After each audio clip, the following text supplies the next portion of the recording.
1,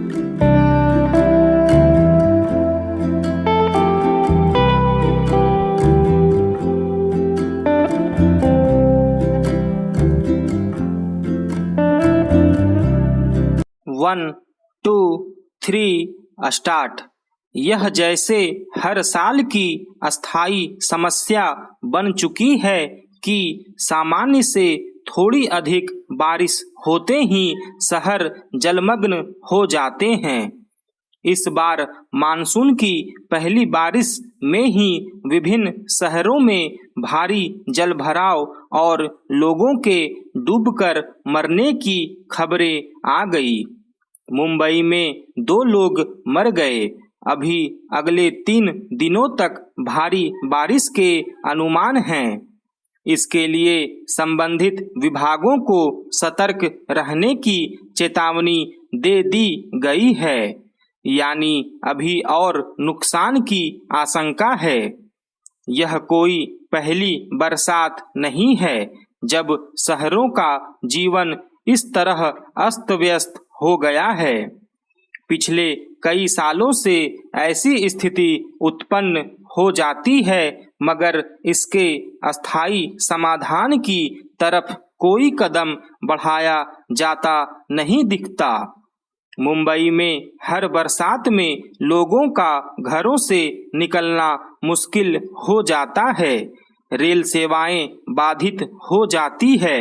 मकानों के धंसने से कई लोगों की जान चली जाती है, मगर बरसात बीतते ही जैसे इस समस्या को भुला दिया जाता है। लंबे समय से यह बात रेखांकित की जा रही है कि शहरों के विस्तार के अनुसार जल निकासी की समुचित व्यवस्था न होने की वजह से बरसात में ऐसी मुश्किलें पेश आती हैं।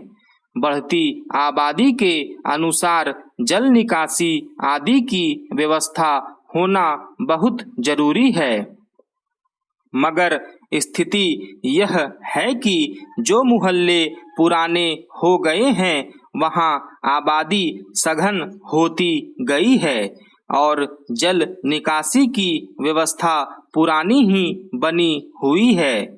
इस वजह से बरसात का पानी निकलने में काफी वक्त लग जाता है। फिर मुंबई आदि महानगरों में जल निकासी के उन स्रोतों पर अवैध कब्जा हो चुका है। उनमें बस्तियां बस चुकी है, जिनके जरिए शहरों का पानी बहकर समुद्र या नदियों तक पहुंचता था। मुंबई की मीठी नदी इसका बड़ा उदाहरण है। शहरों के बीच से निकलने वाली ऐसी नदियों और जल निकासी के मकसद से बने नालों के भीतर तक अवैध बस्तियां बस गई हैं। उनसे जल निकासी बाधित हो चुकी है।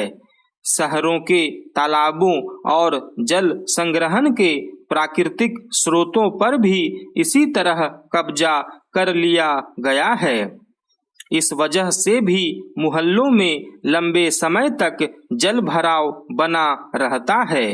फिर महानगरों में अनियोजित भवन निर्माण भी इसका बड़ा कारण है। अनेक जगहों पर अवैध रूप से बस्तियां तो बस जाती हैं, मगर उनमें बरसात के पानी के निकास की व्यवस्था नहीं हो पाती। कई जगहों पर लोग जल निकासी के लिए सीवर के मैनहोल खोल देते हैं, जिसके चलते भी हादसे होते हैं। हर साल इस तरह खोली गई भूमिगत नालियों में बहकर लोग दम तोड़ देते हैं। शहरों में जल जमाव का बड़ा कारण नगर निगमों की लापरवाही है। सड़कों के किनारे जल निकासी के लिए बनी जालियों को तोड़ दिया जाता है, जिसकी वजह से नालियों में कचरा भरता रहता है।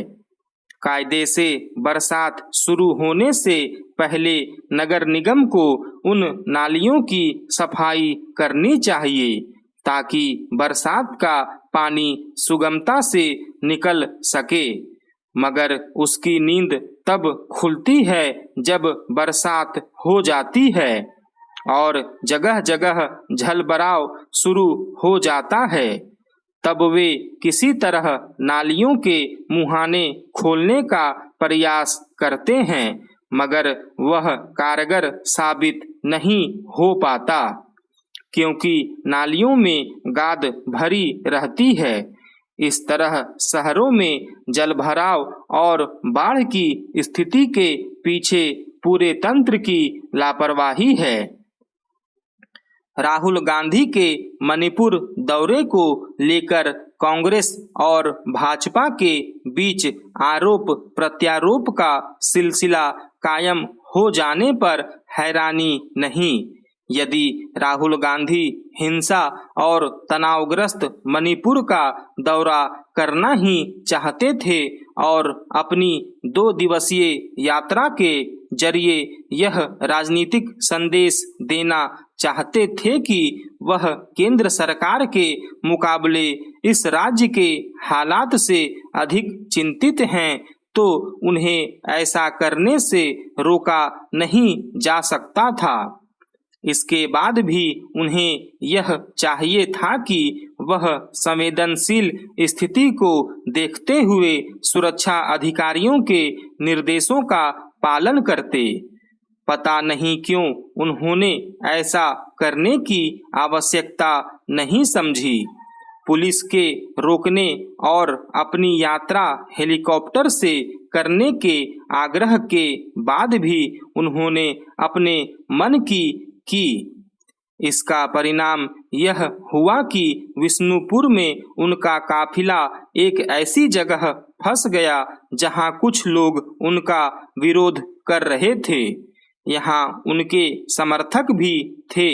समर्थकों और विरोधियों के बीच टकराव के चलते ऐसी स्थिति बनी कि उन्हें विष्णुपुर से फिर इम्फाल लौटना पड़ा।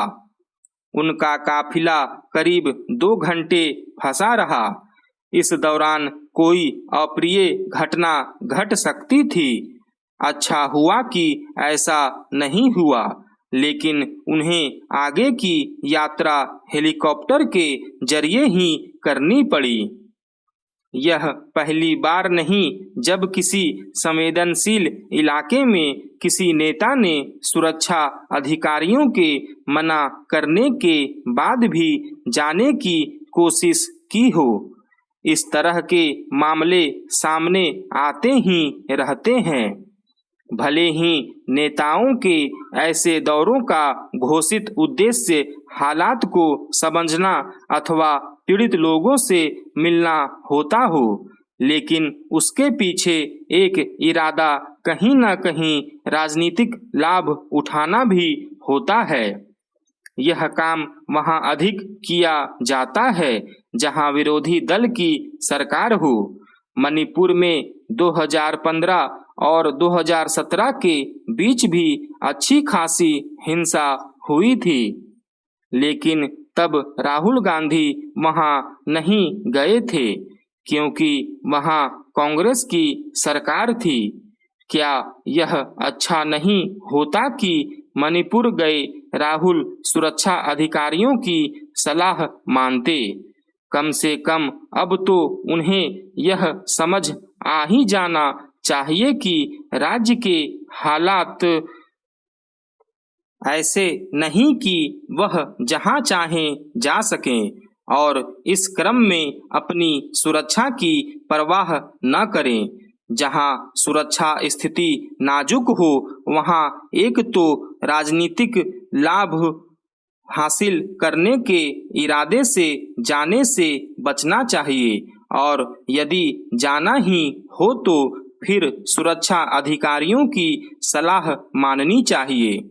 राहुल गांधी और कांग्रेस के अन्य नेता इससे अपरिचित नहीं हो सकते कि मणिपुर में उपद्रवी तत्वों ने किस तरह सुरक्षा कर्मियों को निशाना बनाने के साथ विधायकों और नेताओं के ठिकानों पर भी हमला किया है। यह कहना कठिन है कि राहुल के मणिपुर दौरे से कांग्रेस को क्या लाभ होने जा रहा है, लेकिन इतना अवश्य है कि जब वहां हालात नाजुक हैं तब हर किसी को सुरक्षा का ध्यान रखना चाहिए। स्टॉप।